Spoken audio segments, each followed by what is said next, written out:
Menyikapi pandemi dengan penuh rasa syukur. Emang bisa?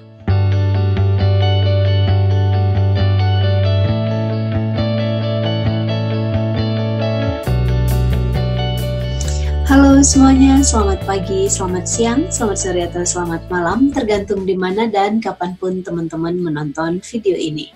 Welcome back to my channel, Alaika Abdullah, and as usual, I will be your host during this episode. Dan seperti biasanya kita akan coba bahas, akan coba sharing hal-hal positif, hal-hal penuh inspiratif.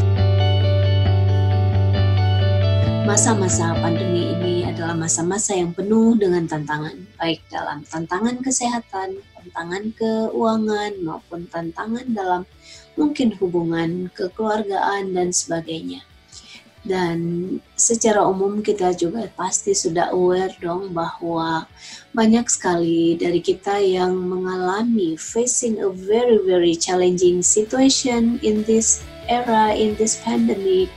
Dan banyak juga yang katakanlah sudah kehilangan pekerjaan atau berkurang kesehatannya, ataupun mungkin banyak juga yang mengalami konflik internal di dalam keluarga, jadi konflik family matter, something like that. Jadi banyak sekali hal-hal yang penuh tantangan yang sedang kita hadapi saat ini.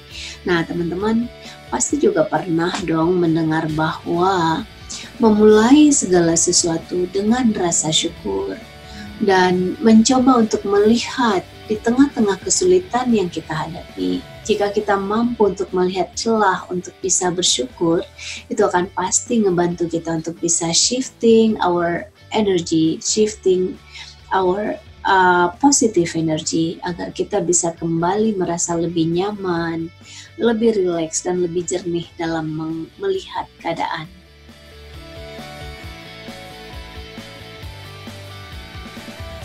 Emang sih, enggak mudah, tidak akan mudah mencoba mencari celah untuk bisa bersyukur di tengah masa-masa sulit yang sedang menghimpit. So easy to say but difficult to do ketika seseorang dengan enaknya bicara, ya kamu nggak boleh gitu dong, ini kan ujian, ini kan tantangan, ini kan cobaan yang kamu harus bisa untuk menghadapinya. Well, that is the theory. Itu teori kan? Dan tentu nggak mudah. Tapi bukan mustahil untuk kita bisa melakukan ini. Jadi, ketika seseorang yang sedang menghadapi masa-masa penuh tantangan di dalam kehidupannya, misalnya seperti saat ini nih, ketika kita dihimpit oleh masa-masa pandemi seperti ini, apakah karena kehilangan pekerjaan atau karena kita mengalami pengurangan pemasukan, pengurangan gaji karena kita harus bekerja dari rumah, atau bagi yang teman-teman mungkin penghasilannya selama ini adalah harian dan harus stay at home, sehingga kemudian pemasukan atau pintu-pintu rezeki, pintu-pintu uang masuk menjadi sangat sempit. Tentu nggak mudah dong untuk menuruti kata orang, ya kamu harus bangkit, kamu harus bisa menerima ini, dan kemudian kamu harus bisa bersikap positif, bla bla bla bla bla bla bla bla bla. Tentu itu nggak mudah. Dan juga jangan marah ketika orang memberi saran seperti ini. It is easy to say, it's difficult to do, pasti. Tapi dengan ada niat di hati kita untuk mau menerapkannya atau mau mencoba, pasti kita akan bisa. Nah, sesuai judul yang tadi aku sudah sebutin bahwa menyikapi masa-masa pandemi dengan penuh rasa syukur, yuk kita bahas bagaimana sih caranya. Nah, aku nggak tahu nih ada berapa banyak dari teman-teman yang menerapkan gratitude journaling setiap pagi. Jadi kalau teman-teman yang mungkin satu perjalanan denganku yang sedang mencoba untuk developing atau increasing self-development, nah kita lagi berusaha untuk konsisten menuliskan di dalam sebuah buku jurnal yang disebut gratitude journaling. Jadi di setiap pagi itu kita mencoba untuk komit menuliskan 5 atau 7 rasa syukur yang kita alami, yang setulus hati kita syukuri. Nah, maksudnya apa? Maksudnya atau contohnya gimana? Jadi contohnya adalah setiap pagi biasanya nih kan kita punya morning routine. Nah, salah satu dari morning routine ini adalah menuliskan rasa syukur di buku. Kenapa sih kita harus menulis di buku? Nggak cukup dengan sekedar ya memanjatkan rasa syukur melalui doa. Mungkin bagi yang muslim setelah sholat, terutama setelah sholat subuh, maka akan memanjatkan rasa syukur kepada Sang Khalik yang telah memberikan kesempatan bagi kita untuk bisa bertemu dengan hari ini, yang telah memberi kesempatan kepada kita untuk bisa bangun dari tidur dalam keadaan sehat, dan seterusnya. Tapi tahukah teman-teman bahwa dengan menuliskannya di atas buku, di atas kertas, dengan tangan kita sendiri, itu akan secara psikologi dan juga secara kejiwaan itu akan sangat ngebantu banget memunculkan rasa yang benar-benar rasa syukur itu sendiri. Nah, di masa-masa seperti ini juga, di masa pandemi seperti ini, di mana kita begitu dihimpit oleh rasa sulit, oleh hal-hal yang penuh dengan tantangan, we are facing a very challenging situation seperti ini. Maka mencoba mencari celah yang bisa kita syukuri, setidaknya bikin list deh. Bikin list 5-7 item yang bisa kita syukuri di hari itu akan sangat membantu membuka pikiran kita dan juga menanamkan ke dalam subconscious mind kita atau alam bawah sadar kita bahwa kita ini masih punya hal yang bisa kita syukuri loh, dibanding kita fokuskan diri pada rasa complaining, pada rasa mengeluh, pada hal-hal yang sering mengecewakan atau menyedihkan. Lebih bagus kita fokus ke hal-hal yang bisa kita syukuri. Jadi ini akan benar-benar ngebantu untuk tingkatkan energi positif, sehingga dengan diselimuti oleh energi positif, kita akan pikiran kita akan terbuka, kemudian kita akan merasa lebih nyaman, kemudian berdasarkan atau didasarkan oleh rasa syukur yang berhasil kita list hingga 7 item tadi, 5 hingga 7 item tadi, itu benar-benar akan membuat kita merasa lebih nyaman, lebih tenang, dan pikiran pun akan terbuka untuk bisa berpikir lebih jernih. Iya ya, ini harus gimana, ini mending kayak gini deh. Oh iya ya, oke, kayaknya begini bisa deh. Nah, mendasari atau melanjutkan atau memulai hari kita dengan rasa syukur itu akan benar-benar membuat kita ngerasa nyaman. Terkadang kita lebih dikuasai oleh rasa khawatir, lebih dikuasai oleh rasa negatif, sehingga kita fokus on that feeling. Jadi kita lupa bahwa kita membiarkan diri kita untuk terpuruk dalam kesedihan, terpuruk dalam kekhawatiran, sehingga we focus on this and this will expand. Mungkin teman-teman juga pernah dong mendengar bahwa what you focus on, it will expand. Apapun yang kamu fokuskan, ke dalam hal apapun yang kamu fokuskan, maka itulah yang akan mengembang.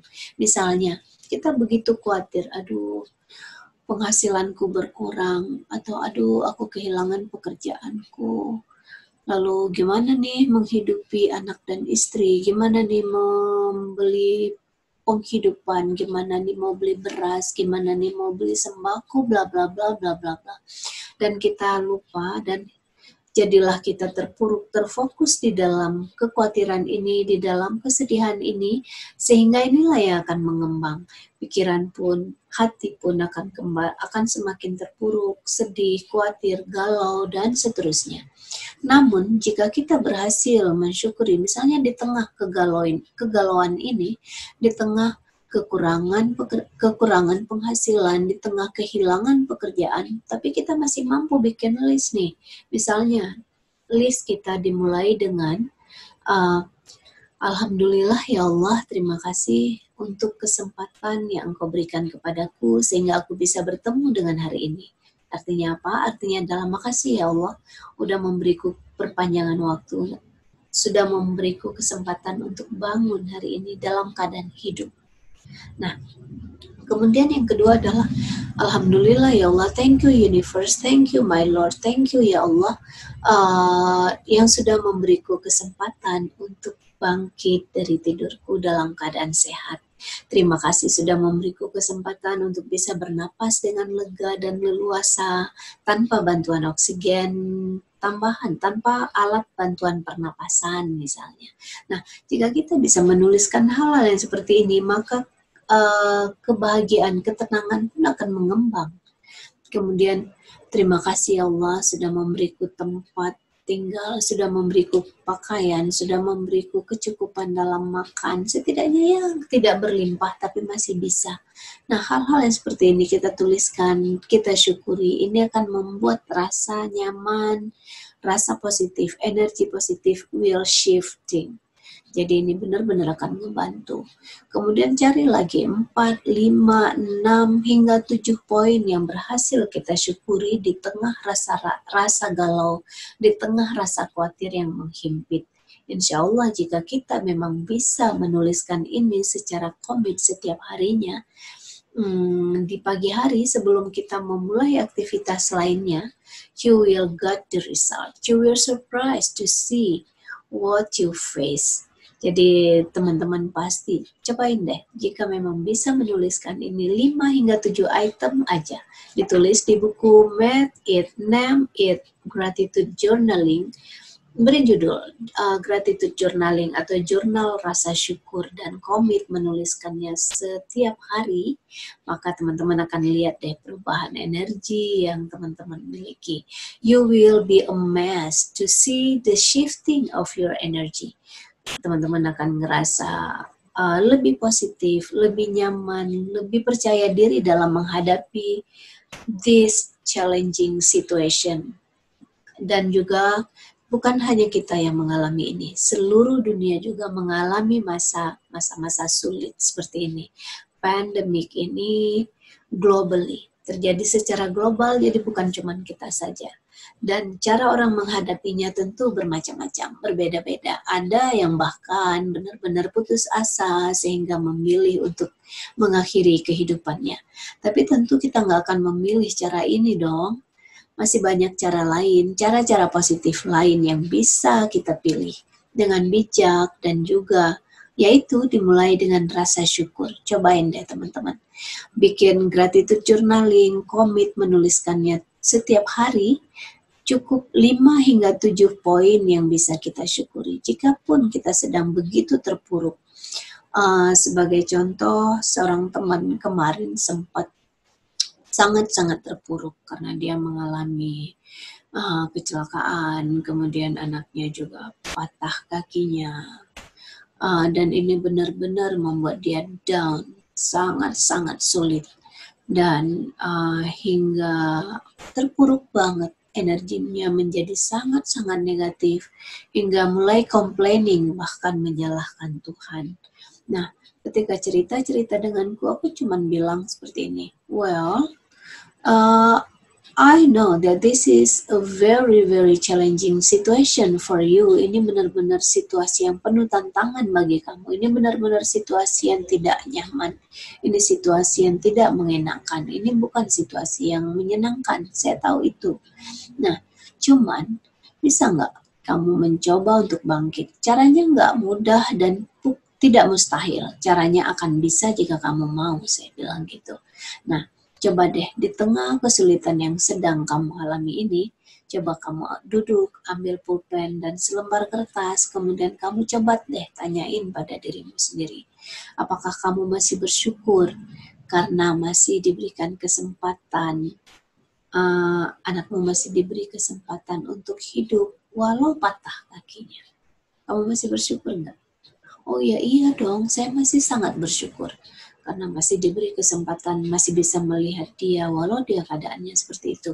Nah, satu rasa syukur sudah tertulis. Kemudian kamu masih bersyukur nggak bahwa kamu masih diberi kesempatan untuk selamat, untuk sehat, dan bisa mengurus anakmu? Oh iya dong. Nah, akhirnya pertanyaan-pertanyaan yang aku ajukan, dia jawab dengan penuh rasa syukur hingga terbentuk 7 rasa syukur.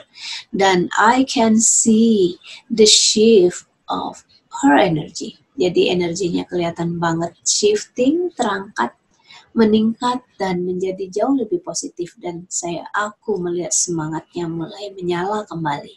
Nah, teman-teman, it is really really amazing the power of gratitude. Jadi ini nggak main-main. The power of gratitude itu luar biasa.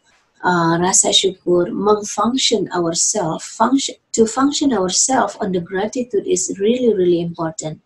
Jadi memfungsikan diri kita atas dasar rasa syukur itu sangat-sangat powerful.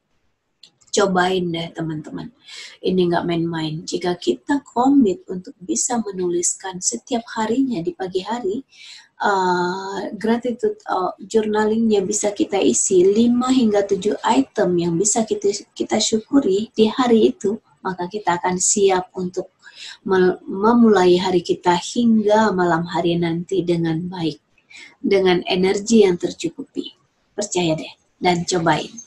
I do hope you can try this and comment below.